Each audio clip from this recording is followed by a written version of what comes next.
Bueno, buenas noches. Vamos a abrir nuestra Biblia en el libro de Lucas, capítulo 10, versículo 25. Y vamos a estudiar acerca de esta parábola del buen samaritano que muchos ya la conocen. Y es lo que vamos a pedirle a Dios que nos ayude a meditar. Vamos a hacer una oración, Señor. Gracias, Padre Dios, en esta hora por todos aquellos que están escuchando, Dios, esa transmisión en sus casas, Dios. Tú sabes quiénes son. Gracias porque existe esta tecnología en que podemos de alguna forma estar juntos, Señor, unánime, Señor. Padre, te damos gracias, te pedimos que nos hables, Señor, en tu palabra, que nos abra los corazones, el entendimiento, en el nombre de Jesús. Amén. Pues vamos a estudiar del buen samaritano y creo que vamos a aprender algo. Y ahora que mucha gente pues celebra o está por celebrar el Día del Amor y la Amistad y ese tipo de cosas, pues se quedan muy superficiales a lo que la palabra de Dios nos enseña. Dice el versículo 25, Lucas capítulo 10, versículo 25, dice: y aquí un intérprete de la ley se levantó y dijo para probarle: Maestro, ¿haciendo qué cosa heredaré la vida eterna? Él le dijo: ¿qué está escrito en la ley? ¿Cómo lees? Aquel respondiendo dijo: amarás al Señor tu Dios con todo tu corazón y con toda tu alma y con todas tus fuerzas y con toda tu mente, y a tu prójimo como a ti mismo. Y le dijo: bien has respondido, haz esto y vivirás. Entonces vemos que aquí habla de un intérprete de la ley. ¿Qué es un intérprete de la ley? También un intérprete de la ley se le conocía como escriba. Y ese intérprete de la ley o escriba no era más que una persona experta en la ley de Dios. O sea, en lo que está escrito de la ley de Moisés, los mandamientos, era una persona experta. Hagan de cuenta, hoy, ¿cómo se le llama al experto en la ley? Un abogado. ¿Quién dijo? Muy bien, es que como tienen las mascarillas, dije, ¿quién habló? Un abogado. Cuando ustedes necesitan un experto en la ley, pues es un abogado, ¿no? Van a la escuela de leyes. Mira, aquí tenemos una abogada. No sabemos si es experta o no, no sé, pero cómo habla y discute. No te creas, Sofía. Pero un abogado es un experto en la ley. Cuando estamos chicos y discutimos, siempre nuestros padres nos dicen: tú deberías ser abogado, ¿verdad? Pero no nada más es discutir, sino conocer. Entonces, eso era más o menos un escriba, era un abogado, era como un experto en la ley. Entonces, en la ley de Moisés. Y la pregunta que le hizo a Jesús fue una muy buena pregunta. ¿Haciendo qué cosa heredaré la vida eterna? La pregunta estaba excelente, era una pregunta muy importante y válida. El problema era la intención con la que hizo esta pregunta. A veces podemos hacer cosas buenas o preguntas buenas, pero la intención es importante y la intención no era buena porque ¿cuál fue la intención del escriba? Probarlo. Y la pregunta fue: ¿cómo voy a heredar la vida eterna? ¿Qué tengo que hacer para ser salvo? ¿Qué tengo que hacer para ir a la vida eterna con Dios? Y él lo hizo porque él era experto en la ley. Dijo, imagínate cuando tú te pones a discutir con un abogado, pues va a ser muy difícil, si no sabes de leyes, va a ser muy difícil que tú le ganes.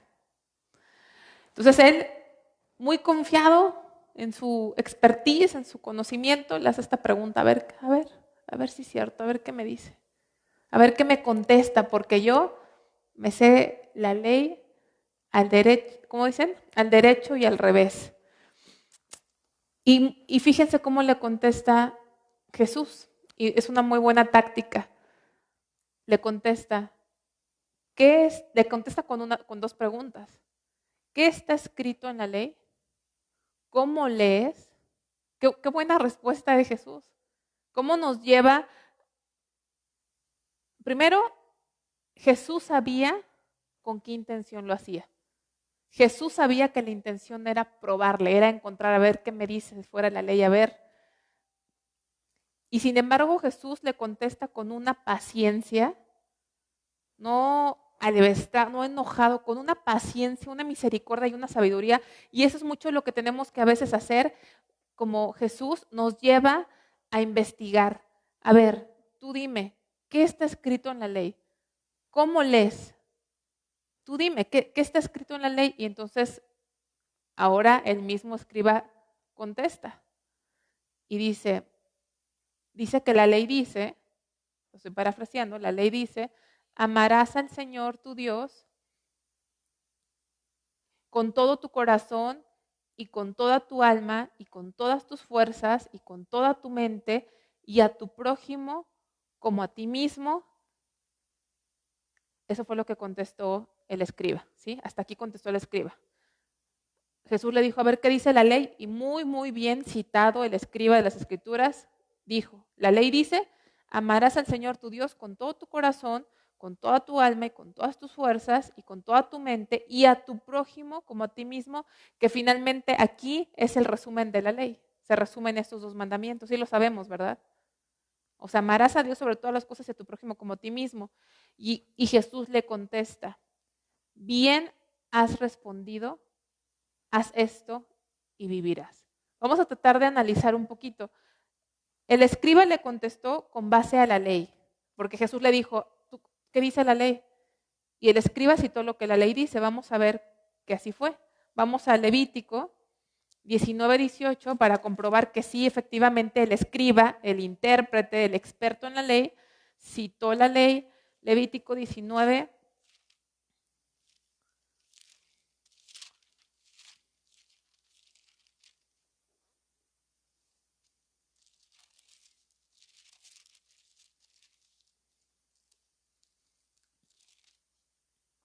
19:18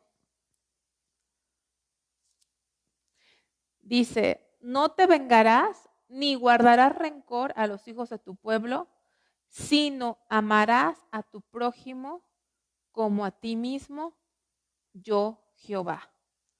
Vamos a Deuteronomio 6:5, ahí adelantito. Sigue Números y luego sigue Deuteronomio capítulo 6, versículo 5.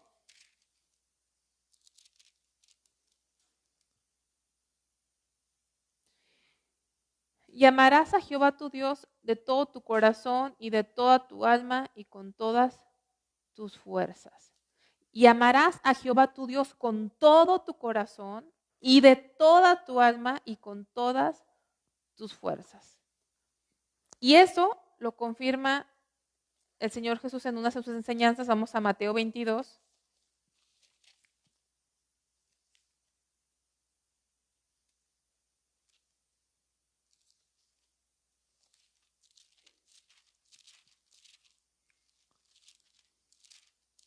Mateo capítulo 22, vamos a leer a partir del versículo 37. A partir del 37 dice,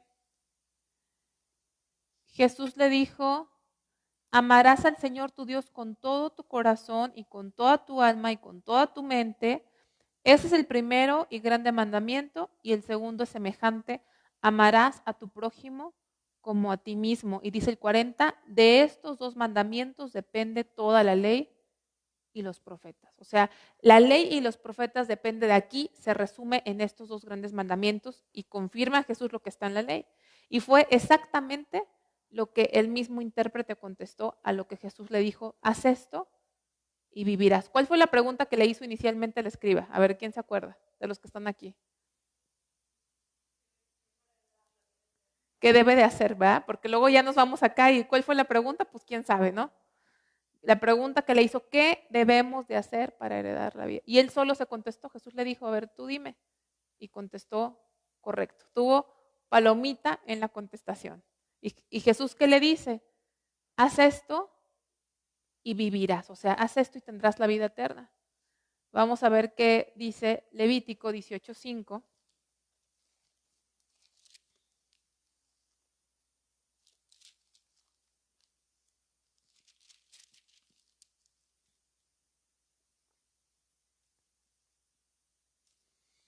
Levítico 18:5 dice, por tanto, guardaréis mis estatutos y mis ordenanzas, los cuales haciendo el hombre vivirá en ellos, yo Jehová. Entonces Jesús le contestó también conforme a la ley, haz esto y vivirás, que era lo que dice aquí. Si tú guardas mis mandamientos, y los mandamientos se resumen en esto, amarás a Dios sobre todas las cosas con todo tu corazón, con toda tu alma, con toda tu mente, y a tu prójimo como a ti mismo, haciendo esto, dice, vivirá en ellos. Vamos a Ezequiel 20:11.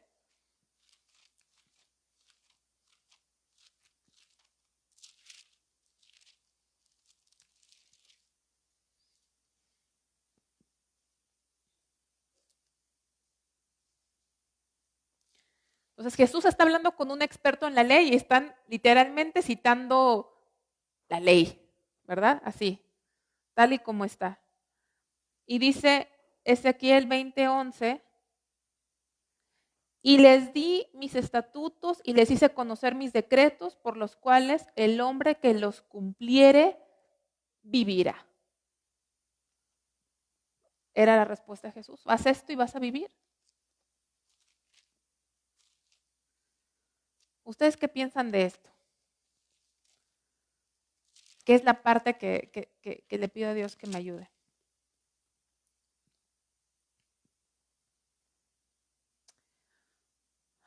Bien has respondido. Regresé a Lucas capítulo 10, donde estamos. Lucas 10, versículo 28. Y Jesús le dijo, bien has respondido. Haz esto y vivirás.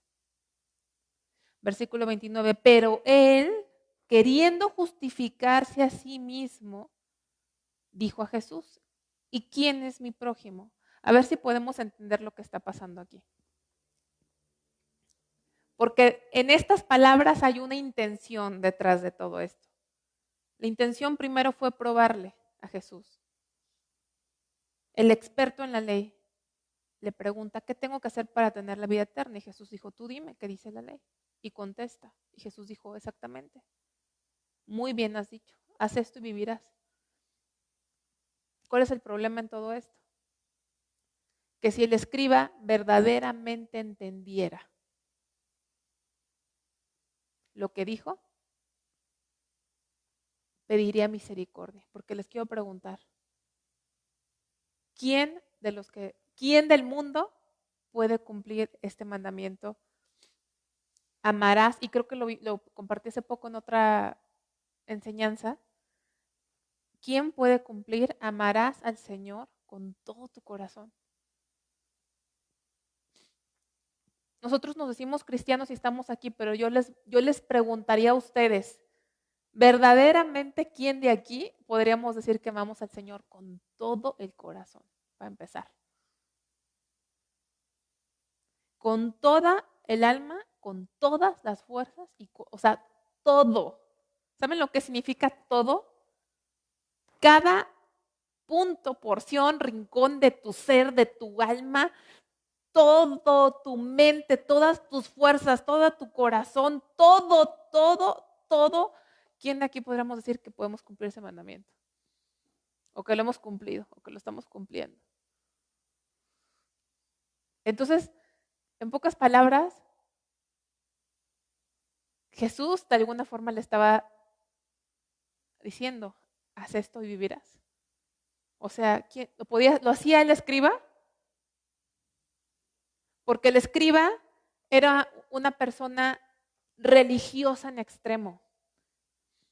Era como, no era fariseo necesariamente, pero tenía como el perfil del fariseo, que era sentirse mejor que los demás y era pensar, estaban pensando que porque que ellos cumplían la ley, ellos sentían, él no veía a Jesús como su Salvador,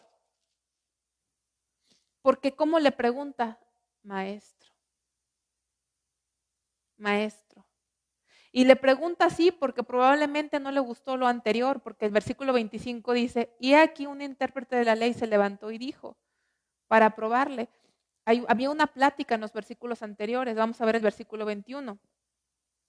En aquella misma hora Jesús se regocijó en el Espíritu y dijo, yo te alabo, oh Padre, Señor del cielo y de la tierra, porque escondiste estas cosas de los sabios y de los entendidos, y él se creía de esos,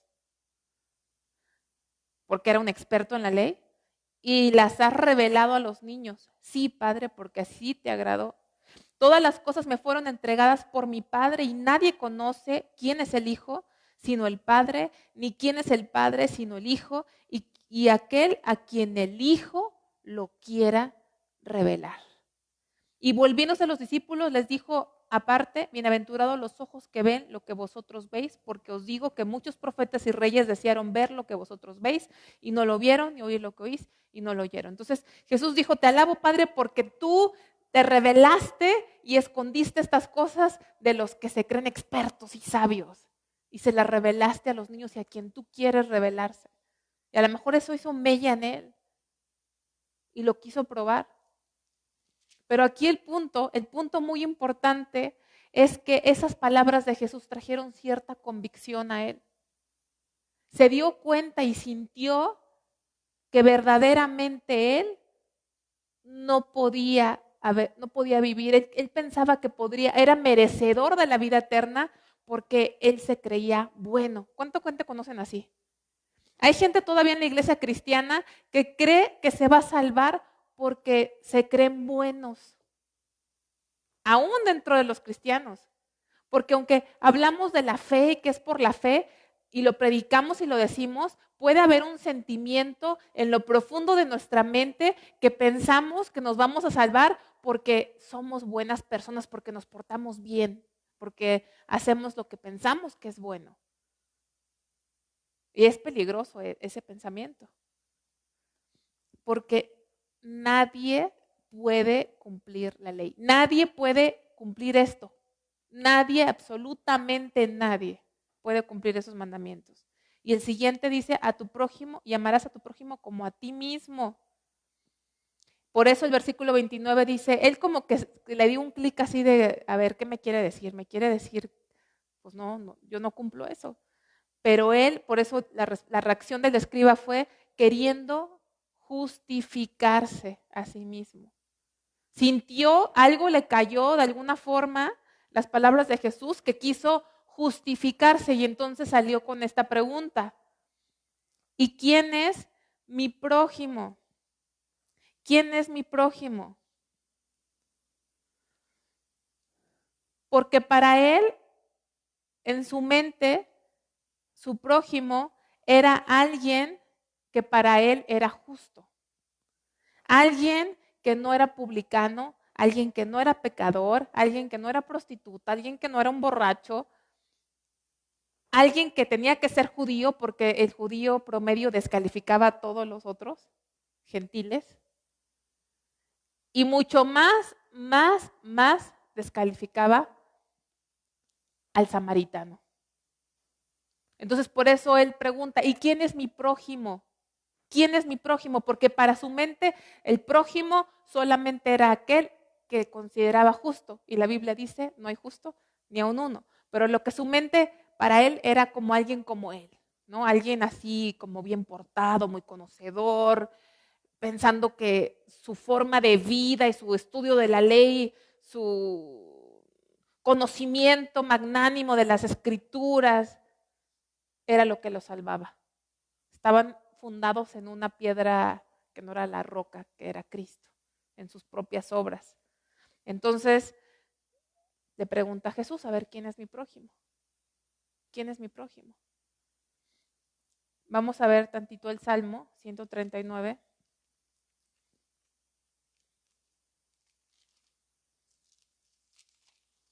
porque todo esto pues lo había leído el escriba, y había unos versículos que se le quedaban más grabados a los escribas que otros. Y este era un versículo que a lo mejor se les acababa, porque así nos gusta, como que agarramos un versículo y le damos una interpretación y así, ¿no? El Salmo 139, 21 y 22 dice: no odio, oh Jehová, a los que te aborrecen, y me enardezco contra tus enemigos. Los aborrezco por completo, los tengo por enemigos. Entonces, ellos tomaban estos versículos, como para decir, para justificarse, yo no es mi prójimo. Porque aquellos que no son justos a sus ojos, aquellos que no aman la ley de Dios según como ellos lo veían, ellos no son mis prójimos, ellos son mis enemigos. Y yo los aborrezco por completo y los tengo por enemigos, y lo está diciendo el salmista. Y este salmo lo escribió David, por cierto. ¿Y qué podemos pensar de este salmo? Porque lo escribió, está inspirado por Dios. Este aborrecimiento refleja, y a ver qué piensan, este aborrecimiento refleja el aborrecimiento de Dios por el pecado y por sus enemigos. Y dice la palabra de Dios que nosotros éramos enemigos de Dios. Pero fíjense, es un aborrecimiento santo, no es un odio personal como el que nos da en nuestra naturaleza corrupta. Nuestra naturaleza corrupta nos da coraje, y yo no sé quién de ustedes ha experimentado el odio. Porque el odio y el aborrecimiento es algo muy fuerte, no es que te caiga mal alguien, es algo que sobrepasa que te caiga mal alguien, es algo muy fuerte. Pero el aborrecimiento humano es un deseo o un sentimiento corrupto de nuestra naturaleza, que es un sentimiento personal de coraje, de odio, de deseo de venganza. Y ese sentimiento es un aborrecimiento contra los enemigos de Dios. Y Dios dice que nosotros éramos sus enemigos, pero Él, en su infinita misericordia, nos reconcilió con Él. Entonces tenemos que ver la palabra completa. Porque entonces dices tú, si Dios dice que amemos a nuestros enemigos, ¿por qué aquí dice, los aborrezco por completo? No odio, oh Jehová, a los que te aborrecen, y me enardezco por completo, los tengo por enemigos. Entonces, hay un aborrecimiento, pero ese aborrecimiento es a lo corrupto, al pecado del ser humano, pero en nuestro corazón ese aborrecimiento se transforma en esa misericordia y en ese amor de Dios que tiene misericordia del corrupto. Pero no podemos dejar de sentir que cuando amas las cosas de Dios, aborreces la maldad en consecuencia. No sé si me explico. O sea, cuando amas lo que Dios ama, a fuerza tienes que aborrecer lo que Dios aborrece. Pero no te vas en contra de la gente, sino el amor de Dios y la misericordia se manifiesta. Pero los escribas usaban estos versículos para justificar su comportamiento ante todo el que ellos, a su juicio, consideraban enemigo de Dios. Por eso entonces se justifica y dice, ¿quién es mi prójimo?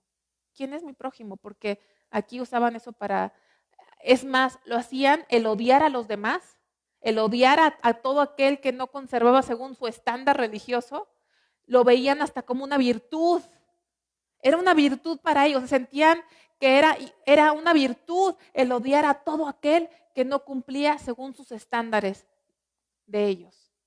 Por eso entonces, para justificarse, porque sabía que no cumplía la ley, porque las palabras son muy tremendas. Amarás a Dios con todo tu corazón, con toda tu alma, con todas tus fuerzas, y a tu prójimo como a ti mismo. Haz esto y vivirás.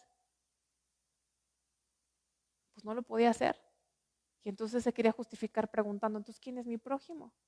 Y entonces Jesús, vamos allá a Lucas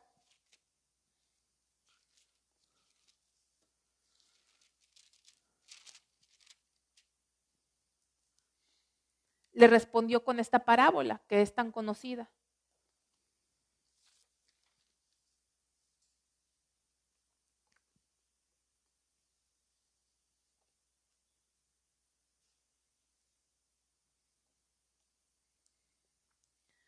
Dice, un hombre descendía de Jerusalén a Jericó y cayó en manos de ladrones, los cuales le despojaron e hiriéndole se fueron, dejándole medio muerto.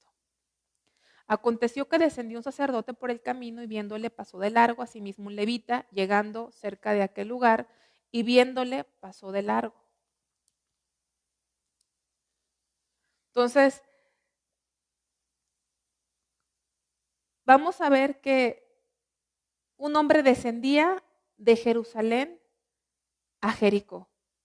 Ese camino de Jerusalén a Jericó es un camino que está como en declive y era muy peligroso, eran como 27 kilómetros que tenía que caminar. Lo más probable es que este hombre era judío y dice que cayó en manos de ladrones y eran unos ladrones tremendos, ¿no? Ahí de ladrones a ladrones. Me acuerdo que una vez que íbamos a un viaje de misiones a la Sierra Querétaro, había dos camionetas, esas vans afuera de la casa,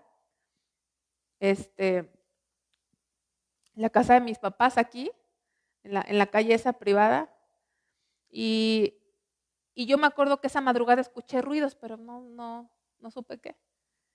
Y al día siguiente, vemos que, como me imagino que estuvieron vigilando, no sé, se habían robado porque llevábamos las van llenas de cosas, de comida, de ropa, de cosas para llevar a la sierra, iban empacadas esas camionetas. Pues yo creo que nos habían estado vigilando y entonces despertamos y ya habían robado todo, pero yo dije, qué ladrones tan honestos, porque no rompieron los vidrios, qué bueno, están bien caros esos de las van. Los desprendieron y los pusieron ahí muy cuidadosamente, pegaditos al carro. Entonces los pudimos volver a colocar después, ¿no? Pero hay ladrones los que no nos queremos topar. Yo me acuerdo mucho que en el año 2006 yo salí de viaje y entonces yo tenía una tarjeta adicional de crédito de mi papá. Pues ya gasté allá en el viaje y todo y regresé a checar mis cuentas, lo que había gastado. Y entonces voy viendo en esa tarjeta, en el reporte, porque era una tarjeta adicional, voy viendo que había cobros como de 50,000 pesos o muchísimo dinero en esas tarjetas. Y yo, ¿qué pasó? Y muchos eran de Farmacia Guadalajara. Y yo no había visto a mi hermano porque yo recién había llegado de viaje. Y dije, mamá, pasó algo. Me asusté porque dije, ¿qué te puedes? O sea, creo que de Farmacia Guadalajara eran como 10,000 pesos o 15,000 porque fue el gasto en varias partes, pero y me espanté, dije, mamá, mi hermano está bien, ¿por qué gastaron tanto en Farmacia Guadalajara? Y me dijo, no te queríamos decir. Y ya me empezó a platicar que los asaltaron y ni a cuenta se dieron, hasta le agradecieron a los asaltantes, ¿no? Que les echaron mostaza y que no sé qué, y los carterearon, hasta les volvieron a poner la cartera en su lugar sin las tarjetas de crédito. Y yo sentía mucho coraje, mucha impotencia. Y así, hay muchos ladrones. El pastor Benjamín Peña en la Ciudad de México también, una vez escuchó en su carro que a unos tronidos y decía, ¿qué pasó? Se iba manejando, escuchaba unas explosiones en su auto. Se detienen y un señor se acerca a ayudarles, si ese auto es Chevrolet o de General Motors y tiene un número de asistencia en el camino. Y pues estaba preocupado el pastor y dice, déjame checar su carro y se lo abre y le enseña una tarjeta quemada y dice, es que tiene que cambiar la tarjeta. Bueno, le hizo una historia completa y dijo, si quiere yo llamo, señor, usted es pastor, ¿no? Sí, yo le llamo aquí desde mi celular, marco asistencia en el camino. Y va hablando y le va pasando la llamada y le van diciendo, bueno, para no hacerse las largas, le quitaron un dineral, porque esa llamada fue al reclusorio y ahí también ahí se pasaban los teléfonos los del reclusorio atendiéndolo como asistencia en el camino. Los tronidos los habían hecho ellos y ellos ya traían la tarjeta quemada. O sea, muy bien organizado el asunto Y el pastor Benjamín, agradecidísimo, creo que le soltó 15,000 pesos, hasta lo acompañaron al cajero a sacar el dinero del banco y no sé cuánto. hasta después se dio cuenta que... ¿Y qué voy con todo eso de los ladrones? Bueno, que yo sentía tanta impotencia hasta que Dios me dijo, qué bueno que no les pusieron un arma, qué bueno que no los golpearon. Eso me dio tranquilidad, porque hay de ladrones a ladrones, y los ladrones que le tocaron a este eran de lo peor, porque no nada más se conformaron, era uno contra quién sabe cuántos ladrones, no se conformaron con quitarle sus cosas, sino que dice que lo dejaron medio muerto. O sea, si alguien no iba en ayuda de esa persona, ¿saben qué le iba a pasar? Iba a morir. Iba a morir. Así lo dejaron medio muerto. Le despojaron, lo hirieron, se fueron dejándole medio muerto, pues ahí en medio del camino. Aconteció que descendió un sacerdote por el camino y viéndole pasó de largo. Es una forma de decir, viéndole pasó de largo. ¿Saben ese dicho aquí en México que decimos, te haces de la vista gorda? ¿Han escuchado eso? ¿Quién alguna vez se ha hecho de la vista gorda? Yo creo que todos en diferentes circunstancias, ¿no? Como que ves, pero mejor no ves. Así como que ves lateralmente así, mejor sigues el camino, ¿no? Entonces, fue lo que hicieron ellos, se hicieron de la vista gorda, porque aquí dice muy bien que descendió el sacerdote por aquel camino y viéndole,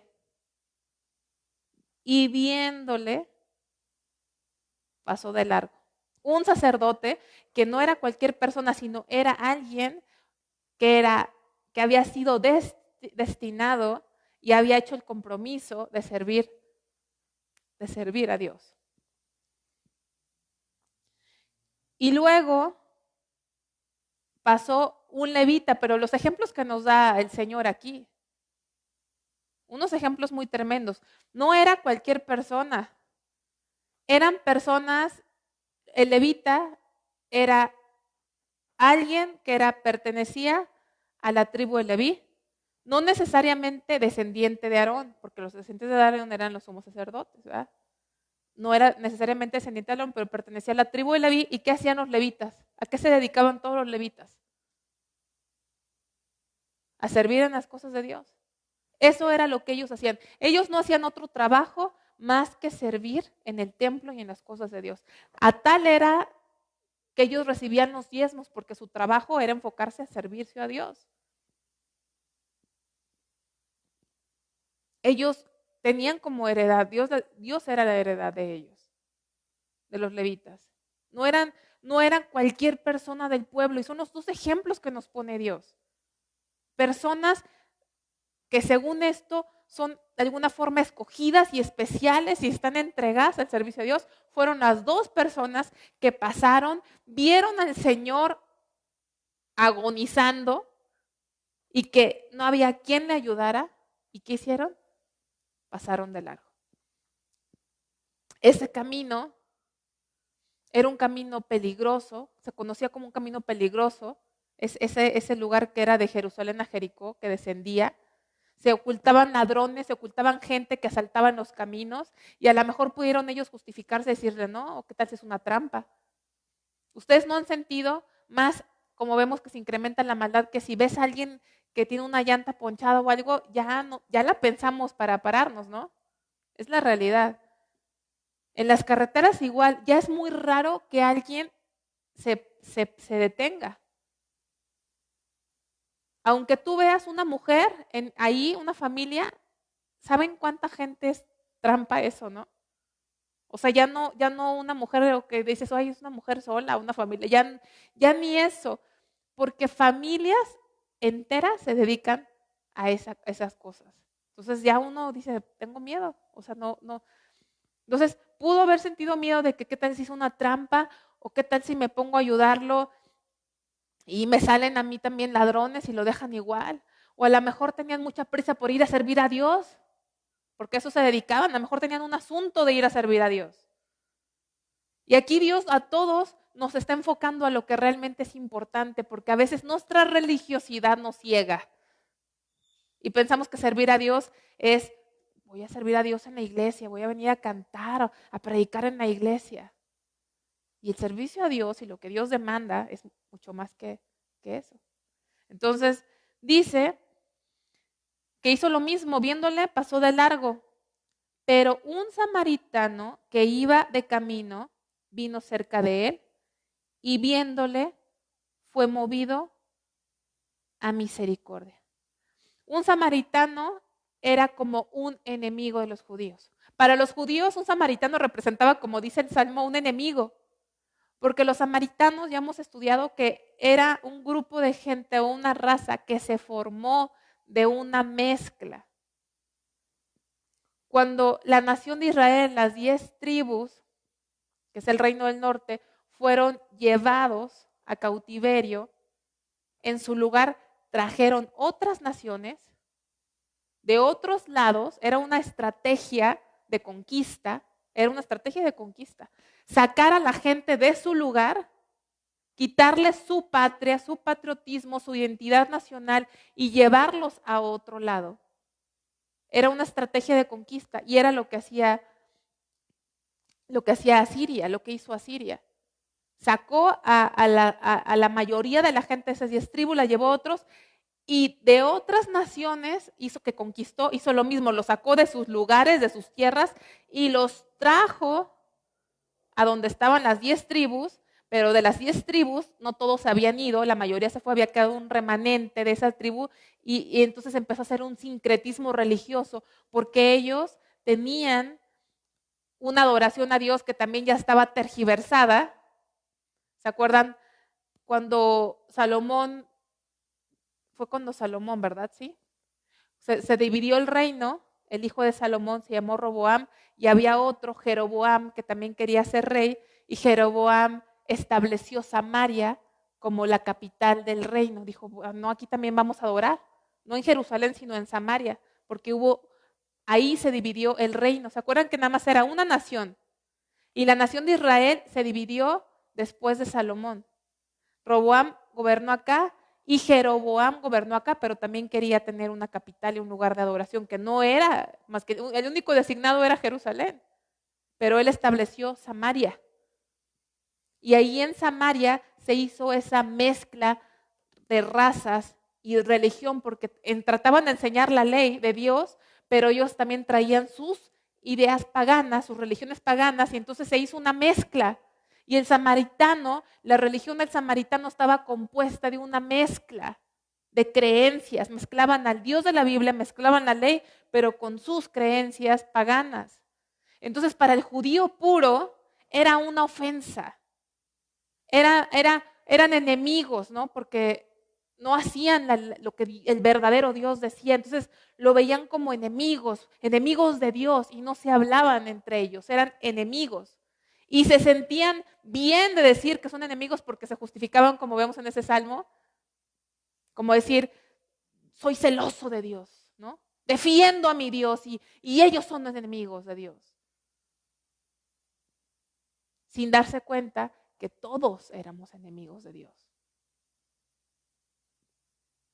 Entonces, esta parábola ahora sí que era como, hay una palabra en inglés que creo que no significa lo mismo en español, pero se usa mucho la palabra como bizarra, o sea, era como muy, no sé, o sea, muy impactante por los personajes que están incluidos aquí. O sea, el sacerdote, el levita, que eran los más entregados a Dios y al ministerio, y el samaritano que representaba el pagano, el sincretista, el alejado de Dios, el confundido, el que ensucia la verdadera ley de Dios. Así lo veían. Y resulta que el peor del peor, lo que ellos consideraban enemigos, porque no eran enemigos porque compitieran en cosas, eran enemigos porque según ellos ofendía a Dios, el samaritano. Porque su religión y su mezcla era una ofensa a Dios y por eso ellos lo tomaban como enemigo acérrimo al samaritano. Entonces los personajes en sí, ¿cómo los escogió el Señor? ¿Qué personajes tan definidos? Y este personaje, el samaritano, que era el enemigo, el pagano, el perdido, dice, pero un samaritano que iba de camino, vino cerca de él, estoy en el versículo 33, viéndole, fue movido a misericordia y acercándose, vendó sus heridas, echándoles aceite y vino y poniéndole en su cabalgadura, lo llevó al mesón y cuidó de él. Ese tramo era un tramo de viaje. Ustedes han salido de viaje, por ejemplo, aquí en México, cada vez nos da más miedo salir de viaje. Yo me acuerdo, hace muchos años, me llegué a ir con mi mamá a McAllen en el carro las dos. Ahora creo que hasta Monterrey me da miedo ir a veces. No que no confíe en Dios, pero saben, hay una fama en las carreteras de que te asaltan. Todavía recuerdo que el pastor Víctor en el 2017, que fue una reunión allí, ¿se acuerdan? En el Hotel La Fuente, se fueron un domingo en la tarde y en la noche les pusieron una trampa al camión en una carretera y empezaron a echarles piedras y a tratar de detener el camión y ellos siguieron y Dios los protegió, ¿eh? Porque ¿cuántos no asaltan? ¿Cuántos camiones y cuántos carros no asaltan a las carreteras cuando vas solo? Entonces, este era un tramo de carretera y cuando tú viajas es por algo, vas a algo. Yo no sé, es más, simplemente cuando sales a tu casa, generalmente vivimos en una situación y eso también era antes, donde tienes prisa, tienes algo que hacer. Ahorita nos movemos a velocidad del carro, pero imagínense, ¿cuánto tiempo te tardas en 27 kilómetros? Por ejemplo, desde aquí donde estamos a Ramos Arizpe, Parque Industrial Santa María, son exactamente como 27 kilómetros. Desde aquí hasta allá. Y hacemos, si no hay tanto tráfico, una media hora a una velocidad de, no sé, 80 kilómetros por hora, 60, dependiendo, donde hay semáforos, donde no. Pero imagínate en caminando o en caballo, ¿cuánto haría alguien esos 27 kilómetros? Tenían algo que hacer, por eso viajaban. Generalmente cuando viajas vas a algo. A lo mejor iba el samaritano a trabajar, iba a una situación familiar o personal, o a lo mejor hasta iba a su templo, a su forma de creencia, a servir a Dios o a dar una ofrenda o qué sé yo. Y también el levita probablemente iba a un servicio a Dios y el sacerdote a lo mejor también iba a un servicio a Dios. Pero fue movido a misericordia este hombre que se dio cuenta que era más importante y era más urgente atender esa necesidad. Y eso es muy importante. Porque a veces decimos, es que tengo que ir a servir a Dios y tengo que ir a trabajar y tengo que ir allá y vemos una necesidad que Dios nos pone y no somos movidos a misericordia. ¿Qué hubiese sido más importante para el sacerdote si tenía que ir a ministrar al templo? ¿Qué hubiese sido más urgente?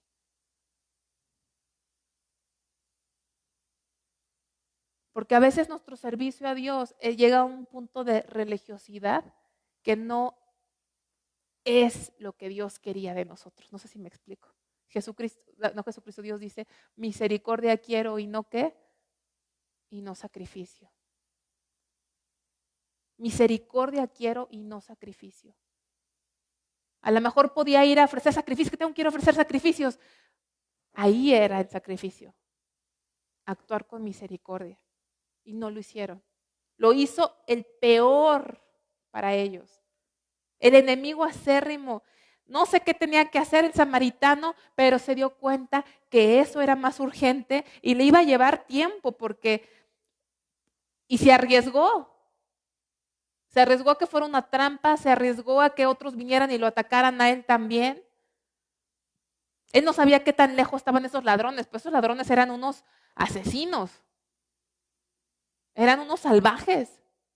¿Cómo? Eran personas realmente que hasta se gozaban en golpear. ¿Saben que hay gente que se goza en golpear? En exceso, es como una cosa tremenda que lo disfrutan y no tienen necesidad de golpearlo más. con que le hubieran robado, pero hay una cosa dentro del hombre tremenda que se despierta y se ensañaron con este hombre.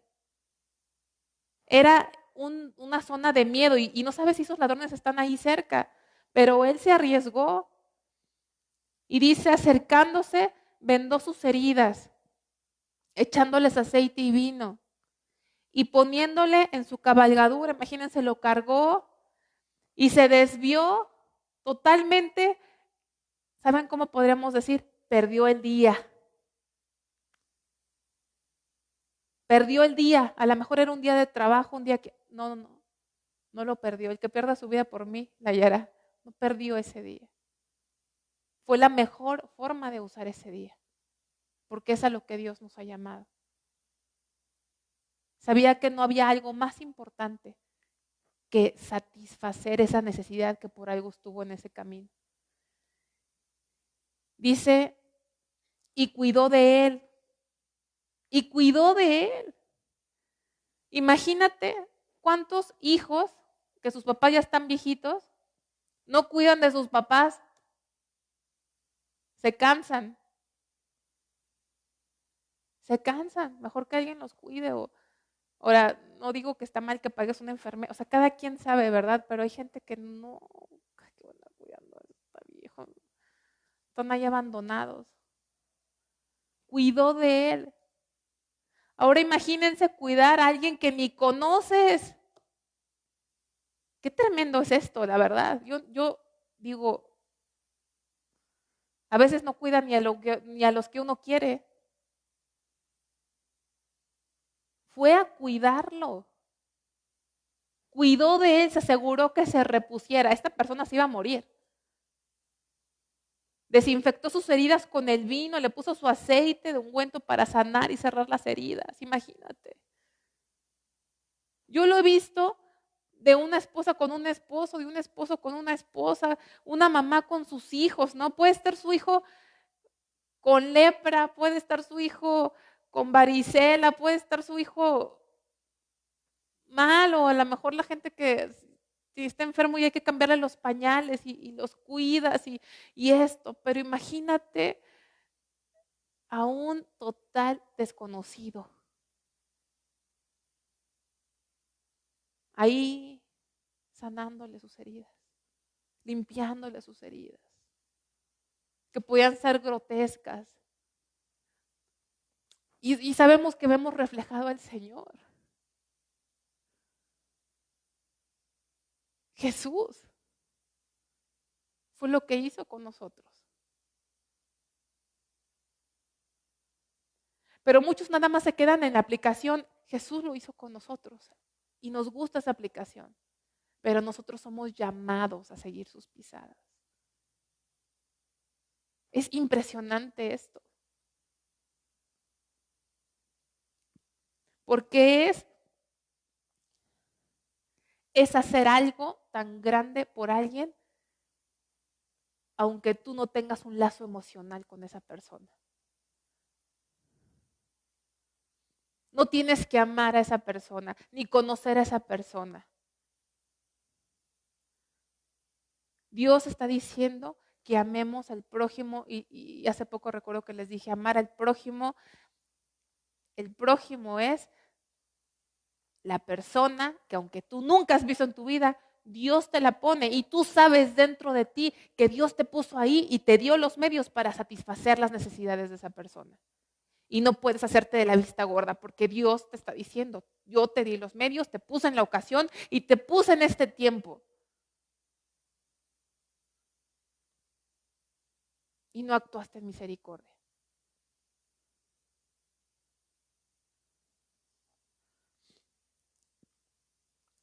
Ahora con el Día del Amor y la Amistad, ¿cuánto se gasta? Dicen que es el día de San Valentín y alguien alguna vez dijo, no es de San Valentín, es el día de San Marketing. ¿Saben qué es marketing, verdad? Mercadotecnia. Y qué bueno, damos regalitos, no es malo hacerlo, es bonito tener un gesto con alguien. Y a veces nos sentimos bien porque Dios nos pone y pues vamos y damos algo y no nos afecta tanto, pues es, no que te sobre, pero pues es algo así. extra y a quien te gusta, a quien te cae bien, ay, las reuniones de amigos. Pero imagínate que Dios te pusiera a alguien así, que tienes que arriesgar y que a lo mejor tenías que ir al trabajo y tenías que ir a hacer esto y aquello, pero ¿qué es más importante? Ir a ese negocio o aún ir a dejar tu ofrenda o ver a alguien en una necesidad que tú puedes satisfacer.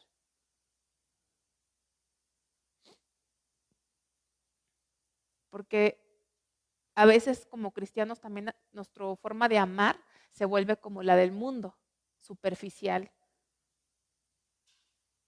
Nos decimos cositas bonitas, y ay, sí, cariñitos, besitos. Pero Dios nos llama a amar a nuestro prójimo como nosotros mismos, y nuestro prójimo puede ser una persona con la que no te atraiga, que ni la conozcas y que no tengas ningún lazo emocional por esa persona, pero Dios te lo puso ahí y te está diciendo que tú puedes ayudar a esa persona. Y dice, otro día al partir, porque perdí un día. Al otro día al partir sacó 2 denarios. 2 denarios, según lo que estudié, equivalían a 2 días de sueldo. Esto solamente va a tener sentido para cuando trabajas. Cuando yo empecé a trabajar, en el 2002, 2001, salí de la carrera. Ya no hagan cuenta si ya estoy viejita. Bueno, se nota. Ahí me empezó a hacer más clic el dinero, porque me acuerdo que fui al médico, al dermatólogo, y bueno, ya sabes que te cobran una lanita ahí de consulta, no me acuerdo cuánto me cobraron. Y a partir de ahí, cada que compraba algo, ¿saben cómo cuento el dinero? En días de trabajo. No sé si a ustedes les pasa. Vas a comprar algo y yo, ¿esto significa un mes de sueldo? No, mejor no. Esto me lo gana. O sea, ¿me explico? O sea, ya no ves como cuando tus papás te pagan todo, no sabes lo que cuesta ni todo el tiempo que se tardan para llegar a eso. Dices tú, 200 pesos, híjole, pues 200 pesos son una semana. O no sé, lo que fuera en ese tiempo, no recuerdo. Una semana de sueldo para pagar una cita médica. O sea, ahí me empezó a caer aquí lo que cuesta. Y entonces él le dio 2 días de sueldo. ¿A cuántos de aquí nos costaría 2 días de sueldo? 2 días de tus horas, 2 días de sueldo. Y a veces hay gente que trabaja 12 horas, 15 horas. 2 días.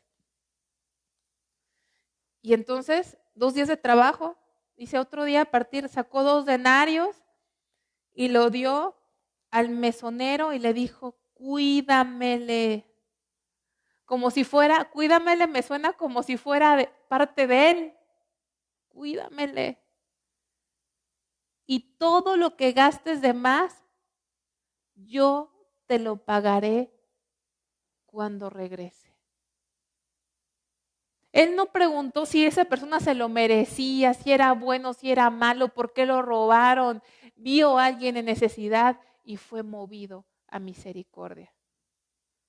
Cuídamele.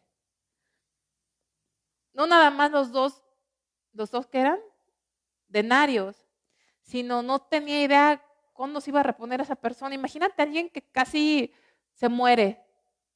¿Cuántos días le costará a alguien recuperarse si casi lo dejaron? Dice que medio muerto, o sea, poco más y ya no la cuenta el Señor. ¿Cuántos días necesitaría recuperarse? A veces te da una gripa de aquellos. ¿A quién les da una gripa así que con migraña y estás en la cama y te reportas, como dice mi papá, te reportas enfermo los 5 días de la semana, ¿no? Por una gripa. Ahora imagínate esto, quién sabe cuántos días iba a ser. ¿Y qué le dijo a él? Yo te voy a pagar todo, cuídamele. Pero antes de dejarlo, él mismo estuvo cuidándolo.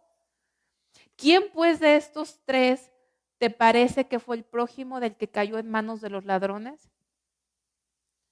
Le pregunta Jesús al escriba.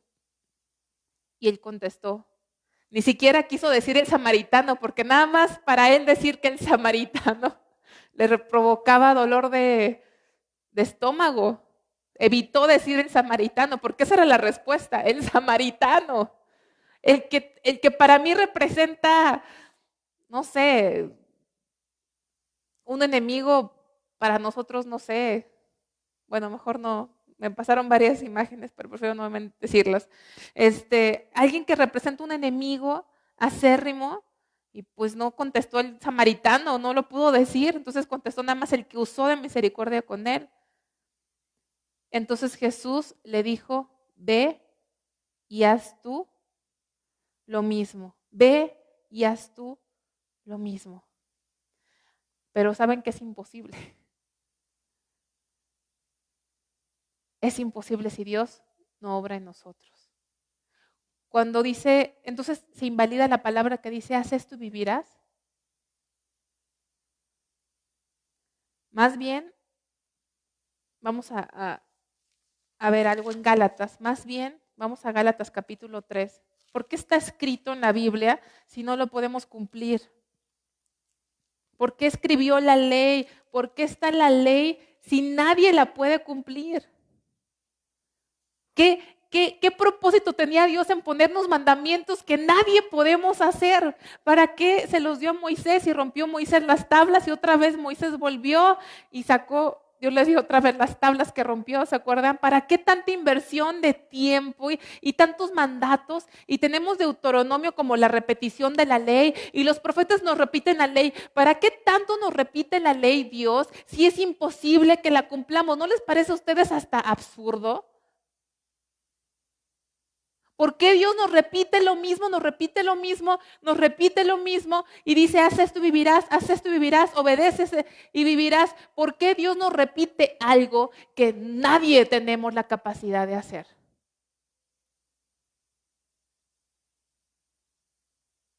Para mi mente humana es como absurdo. ¿Por qué Dios? Y creo que Pablo lo explica mejor aquí en Gálatas capítulo 3. Versículos del 10 al 13,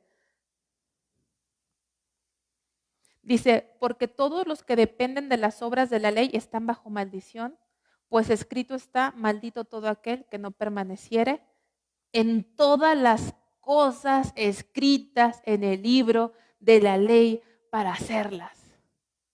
A ver, vamos a leerlo más tranquilamente. Porque todos los que dependen de las obras de la ley, allí estaba ese escriba, ese abogado, ese intérprete, estaba entre estos. Porque todos los que dependen de las obras de la ley están bajo maldición. ¿Por qué? ¿Por qué está en maldición? Porque dice, maldito todo aquel que no permaneciere en cuántas de las cosas que están escritas. En todas. O sea, no es de que, Señor, es que yo nunca he codiciado a una mujer. Yo no me he robado algo. Dice el Señor, en todas.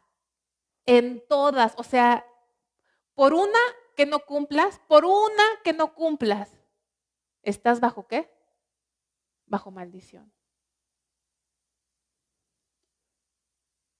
Y mucha gente dice, pues no soy tan malo por una que no cumplas. Y les voy a decir, la primera no la cumplimos ninguno de los que estamos aquí, porque no amamos a Dios con todo el corazón. Y me va a decir alguien, es que tú no me conoces. Mira, te voy a decir una cosa, no hay ser humano en la tierra que cumpla ese. Con todo el corazón, con toda la mente. Y para muchos, aún que somos cristianos, Dios viene a ser el 10% de lo que está en nuestro corazón. Y ese es nuestro problema en nuestro cristianismo, que nuestro corazón está dividido. Y por eso dice la palabra de Dios, dame, hijo mío, tu corazón y miren tus ojos por mis caminos. Dame, hijo mío, tu corazón. Entonces, voy a volverlo a leer porque es un versículo muy importante. Dice, maldito todos los que dependen de las obras de la ley. Hay gente que viene a la iglesia y todavía está dependiendo de que piensan que se portan bien, que no han invalidado todos los mandamientos de Dios y se comparan con Bin Laden y se comparan con no sé, con Donald Trump y se comparan con el mocha orejas y se comparan con el vecino y se comparan hasta con el hermano de la iglesia que a lo mejor cayó en adulterio y se comparan con no sé quién. No, todo aquel que esté dependiendo de su comportamiento conforme a los mandamientos está bajo ¿qué? Bajo maldición, porque solamente con uno en el que falles estás bajo maldición. Y no hay persona que haya cumplido los mandamientos como Dios quiere. Dios pidió toda la ley, ¿no dice así? Que cumplamos toda la ley, no un 10%, no. Estamos acostumbrados aquí en este mundo y en este país a hacer más o menos, ¿no? ¿Cuántos crecimos diciendo, no, si paso de panzazo ya la hice? Todo es de panzazo, así, todo es ahí más o menos y pensamos que a Dios lo satisfacemos igual. Como que todo es pues medio, ahí que más o menos quede, más o menos, hasta decimos más o menos que hay que. Y pensamos que a Dios pidió el 100%, no el 99, el 100. Y solamente hubo uno que dio ese estándar y su nombre es Jesucristo. Fuera de ahí, ninguno. Y este intérprete estaba confiando. Decía, y él se aferraba a una palabra que realmente traía maldición a su vida. Porque cuando Jesús le dijo, pues tú dime qué dice la ley, él dijo, amarás a Dios de todo tu corazón y a tu prójimo como a ti mismo, y con esto vivirás. Sí, efectivamente. Él mismo se estaba cayendo en maldición porque no lo cumplía. Porque no lo cumplía. Dice, porque todos los que dependen de las obras de la ley están bajo maldición, pues escrito está, maldito todo aquel que no permaneciera en todas las cosas escritas en el libro de la ley para hacerlas, y que por la ley ninguno justifica para con Dios, es evidente. Y que por la ley ninguno se justifica para con Dios, es evidente. Ninguno se justifica para con Dios, es evidente. Porque el justo por la fe vivirá, y la ley no es de fe, sino que dice, el que hiciera estas cosas vivirá por ellas. Es lo que vimos. Jesús que le contestó al intérprete de la ley, le dijo, haz esto y vivirás, es lo que la ley decía. Haz esto y vivirás. Pero ¿quién puede? ¿Quién puede? ¿Quién viviría? Nadie viviríamos, nadie podríamos heredar la vida eterna. Dice, Cristo nos redimió de la maldición de la ley, hecho por nosotros maldición, porque escrito está, maldito todo el que es colgado de un madero. Cristo nos redimió. Redimió quiere decir nos compró, nos sacó de ese calabozo en el que estábamos presos, porque la ley era como, nos tenía presos, no la podíamos cumplir, nos tenía en la celda de los condenados. Nos tenía en la celda de los condenados. ¿Por qué nos tenía la ley en la celda de los condenados? Porque nadie la podíamos cumplir. Nadie. Redimir es pagar el precio. Pagar el precio. Él pagó el precio y lo pagó con su propia vida. Cristo, el creer en Cristo es la llave para salir de esa celda de la condenación. Y dice, porque dice, hecho por nosotros maldición, porque Él tomó nuestro lugar. Vamos al versículo 22 al 25, ahí en Gálatas, 22 al 25, dice, mas la Escritura lo encerró todo bajo pecado, para que la promesa que es por la fe en Jesucristo fuese dada a los creyentes. Pero antes que viniese la fe, estábamos confinados bajo la ley, encerrados, encerrados es prisioneros.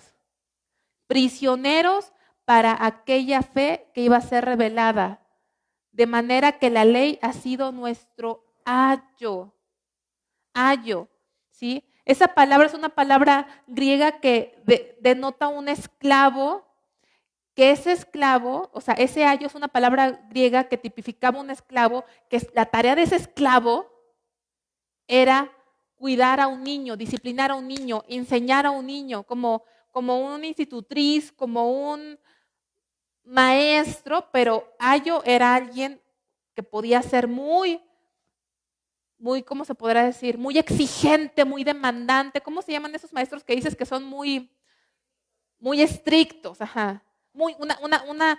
Era un esclavo que que su trabajo era guiar y educar a ese niño y la forma en que lo hacía era tremendamente estricta.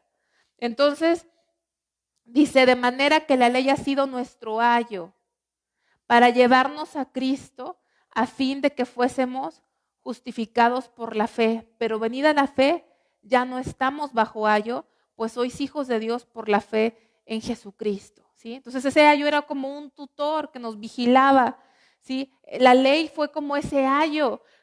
El Señor nos repetía la ley una y otra vez, una y otra vez, una y otra vez, no para salvarnos, porque nadie nos salvaríamos. Haz esto y vivirás, no nos íbamos a salvar. ¿Por qué la repetía? Fue nuestro ayo, fue nuestro ayo, fue nuestro ayo.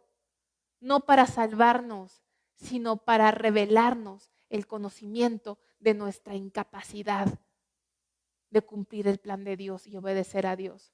La ley, el Señor nos la repetía y nos la repetía y nos la repetía y nos la repetía para hacernos darnos cuenta de nuestra condición, para revelarnos nuestra condición delante de Dios, que somos incapaces de cumplir esos mandamientos. Entonces, cuando llega esa revelación de esa incapacidad, entonces podemos poner nuestra fe en el único que nos puede salvar, que es el Señor Jesucristo. Y no nos salvó para decir, bueno, si ya nos salvó Dios, entonces pues ya, ¿para qué sigo la ley? No, nos salvó para darnos el poder, porque la ley nos revelaba cuál era lo que teníamos que hacer, pero no nos daba el poder. Pero en Cristo hemos recibido el poder para obedecer lo que Dios quiere que hagamos. Entonces, volviendo para terminar aquí donde estábamos, vamos a primera de Juan.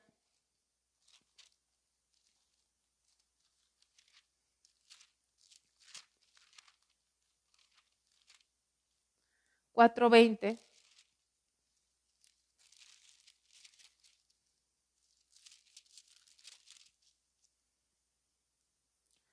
Si alguno dice, yo amo a Dios y aborrece a su hermano, es mentiroso. Pues el que no ama a su hermano, a quien ha visto, ¿cómo puede amar a Dios a quien no ha visto? Y nosotros tenemos este mandamiento de él, el que ama a Dios, ame también a su hermano. El que ama a Dios, ame también a su hermano, porque dice que no puedes decir yo amo a Dios y aborrecer a tu hermano.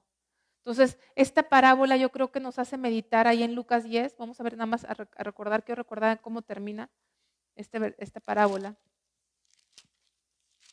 Lucas 10, dice el versículo 37, 36, ¿quién de estos tres parece que fue el prójimo del que cayó en manos de los ladrones? Él dijo, el que usó misericordia con él. Entonces Jesús le dijo, ve y haz tú lo mismo. Nosotros somos llamados a hacer esto. A veces nos conformamos con ese amor superficial del 14 de febrero y de la Navidad y de hacer algo por los que nos caen bien y regalitos, invitamos a comer a los que nos caen bien y andamos de allá para acá. Pero Dios nos va a poner personas en nuestro camino en los que Dios quiere que mostremos misericordia y esa es una evidencia de que verdaderamente Dios está en nuestras vidas. No podemos decir, son como tips, podemos decir, que Dios nos da o formas que Dios nos alerta. ¿Cómo estamos delante de Dios? No puedes decir que amas a Dios y no amar a tu prójimo y ve la clase de amor como a ti mismo. Este samaritano cuidó de él como a sí mismo, hasta le dijo, cuídamele. El amor al prójimo no es un superficial, sino es como a ti mismo. Y esa es una gran señal de la verdadera iglesia de Dios, el amor. Y a veces decimos, es que yo ni lo conozco. Él no lo conocía. Es algo que fluye, fue movido a misericordia. ¿Creen que esa misericordia vino de él? ¿De lo natural? ¿De quién vino esa misericordia? de Dios. Y hay una evidencia. Hay una evidencia de que el Señor ya viene a morar dentro de nosotros. Porque somos movidos, no a lástima. Nadie lo iba a ver, porque hay mucha gente que somos movidos a misericordia para ser vistos por los demás. A él no lo motivó nada, fue movido a misericordia. Y eso es lo que nosotros tenemos que evaluar en nuestras vidas. Señor, ¿realmente vives tú? Porque no puedo decir que te amo a ti y no amo a mi prójimo. Y mi prójimo no nada más es mi esposo, mi amigo, que tenemos que empezar por la casa, porque también hay gente que a veces se preocupa más por los de afuera que los que tiene cerca. Y esa es otra situación que tampoco glorifica a Dios.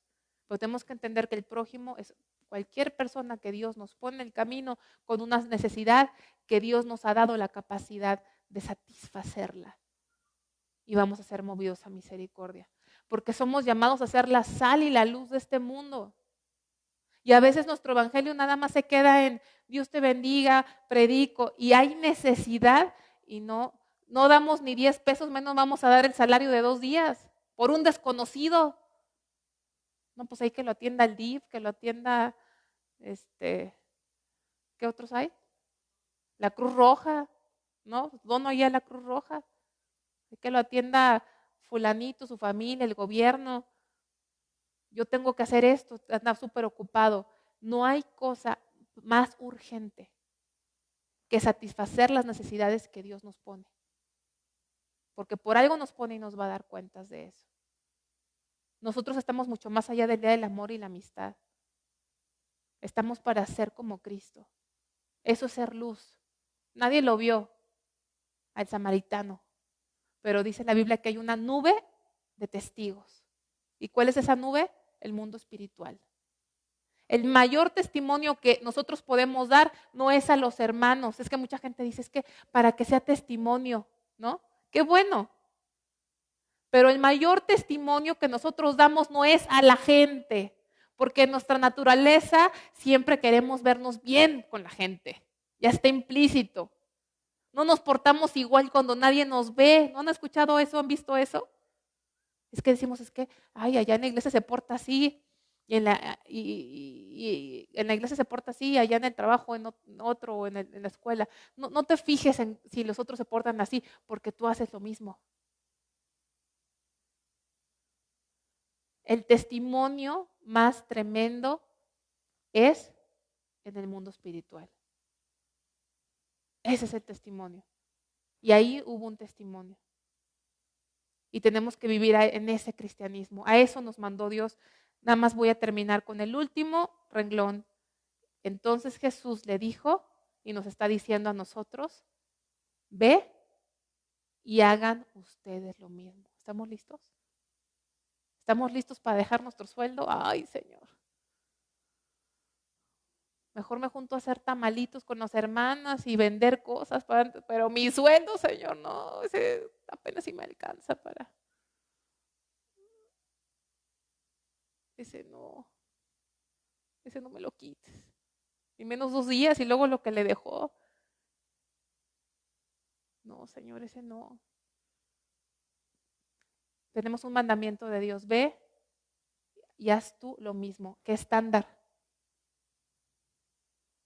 Arriesgar tu vida, invertir tu tiempo, dejar tus quehaceres y dejar tus prioridades para atender la necesidad que no te la puso nadie más que Dios. Ve y haz tú lo mismo. Y vamos a dar cuentas de esto. Vamos a pedirle al Señor, Señor, ponnos a ese hombre y a esa mujer en nuestro camino para que tú seas glorificado.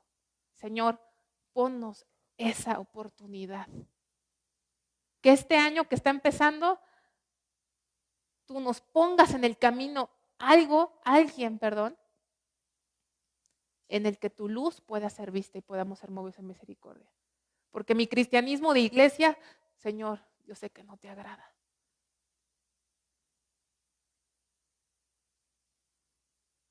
Vamos a ponernos de pie, vamos a orar, ¿sí? Padre, Señor, gracias por tu palabra, Señor. Gracias porque tú fuiste el que nos recogiste como estábamos como ese hombre, medios muertos, destinados a morir, golpeados, porque Satanás vino a eso, a robar, a matar y a destruir, pero tú veniste a darnos vida, Señor. Y tú nos sanaste las heridas, Señor. Y nos cuidaste, Señor, y nos acariciaste y nos levantaste, Señor. Y ahora somos llamados a hacer lo mismo. Y no lo podemos hacer si no te amamos a ti primero, Padre. Esa es la evidencia de que verdaderamente somos, Señor, hijos tuyos. Todo lo demás, Señor, es apariencia, es religiosidad, Señor. Es hablar y decir y hacer, Señor. Pero tú no nos has llamado a eso, Señor, sino a ser verdaderamente tus hijos y hacer luz y hacer sal. Te pido que nos pongas esa oportunidad en tu camino. No para gloriarnos ante los demás y platicar nuestra aventura ante los demás, sino solamente para tener un contentamiento de saber, Señor, sí, soy hijo tuyo, porque tú me moviste a misericordia, Señor. Y no lo hago para luego presumir, Señor, sino para que tú seas glorificado, Señor. Muévenos a misericordia, ponnos esas oportunidades en este año, te lo pido, en esta semana te lo pido, Señor. Donde no escatimemos ya nuestros bienes y nuestra comodidad y nuestras prioridades, sino que dejemos todo eso, Dios, por servir al prójimo, a la situación que tú nos has puesto en nuestro camino. Danos el discernimiento y la sabiduría para saber cuándo hacerlo, cómo hacerlo, Señor. En el nombre de Cristo Jesús, que nosotros podamos verdaderamente manifestar tu amor más allá, Señor, de las festividades y las apariencias, Señor, y las superficialidades de esta generación. Que tu iglesia se levante como esa iglesia gloriosa que realmente sabemos que es amar, como tú amas, Señor. En el nombre de Jesús te doy gracias, te pido que nos lleves al lugar donde vamos, Señor, a nuestro destino a salvo, Dios. Y bendecimos a nuestros hermanos que están de alguna forma reunidos con nosotros, Dios. Al pastor que no está aquí, que está enfermo, Señor, que ha estado un poco delicado, también te pido que tú lo sanes, que tú lo abraces, Señor, a tu siervo, a tu hijo, que tú amas, Señor, Padre Celestial.